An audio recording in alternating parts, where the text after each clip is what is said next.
9 வயதான பொழுது கர்த்தர் ஆபிரகாமுக்கு தரிசனமாகி நான் சர்வ வல்லமை உள்ள தேவன். 99 வயசுல கர்த்தர் என்ன பண்றாரு? ஆபிரகாமுக்கு தரிசனம் ஆகுறாரு. தரிசனமாகி என்ன சொல்றாரு தெரியுமா? ஏற்ற காலத்திலே நான் உனக்கு ஒரு குழந்தையை கொடுப்பேன்னு சொல்றாரு. நான் உற்பவ கால திட்டத்திலே திரும்ப வருவேன், அப்பொழுது உன் கையிலே ஒரு குமாரனை நீ அணைத்துக் கொண்டிருப்பாய் என்று சாராள் இடத்துல சொல்றாரு. எப்ப எந்த வயசுல சொல்றாரு? 99 வயசுல. சாராள் பார்த்து என்ன சொல்றாங்க? அந்த வார்த்தையை கேட்டு நகைக்கிறார்கள். நான் கிழவியாய் இருக்கிறேன், பெண்களுக்குள்ளே வருகிற அது வழிபாடு நின்று போனது, இதெல்லாம் நடக்கிற காரியமா என்று சிரிக்கிறார் உள்ளத்திலே.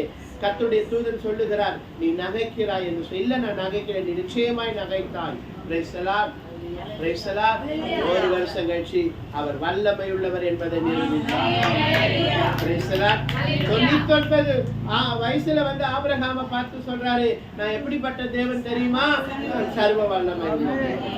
Price the Lord.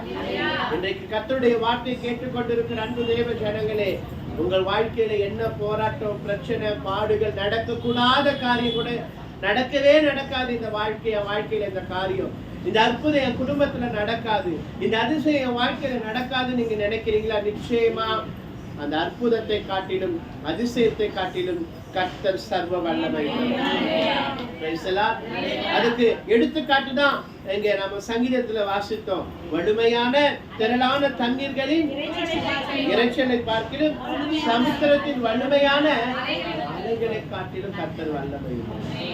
அதை காட்டிலும் கர்த்தர் வல்லமை உள்ளவராயிருந்தா 99 வயசுல ஆபிரகாமுக்கு தரிசனமாகி கர்த்தர் அவருக்கு ஒரு குழந்தையை கொடுத்திருப்பார் என்றால் நிச்சயமா உங்க வாழ்க்கையிலும் அவரால் கூடாத காரியம் ஒன்றுமே இல்லை. அவர் சர்வ வல்லமையுள்ள தேவன் என்பதை உங்கள் வாழ்க்கையிலே நிரூபிப்பார். அவர் சர்வ வல்லமையுள்ள தேவன் என்பதை உன் குடும்பத்திலே நிரூபிப்பார். அவர் சர்வ வல்லமையுள்ள தேவன் என்பதை உன் தனிப்பட்ட வாழ்க்கையிலே கர்த்தர் நிரூபிப்பார். அவர் அதிசயம் செய்வார், அவர் அற்புதம் செய்வார். மனுஷரால் கூடாதது தேவனால் கூடும். உங்க வாழ்க்கையில் அற்புதம் நடக்கலன்னா நீங்க சோர்ந்து போகாதீங்க. நீங்க தைரியமாக விசுவாச அறிக்கையிடுங்க. கர்த்தர் சர்வ வல்லமை.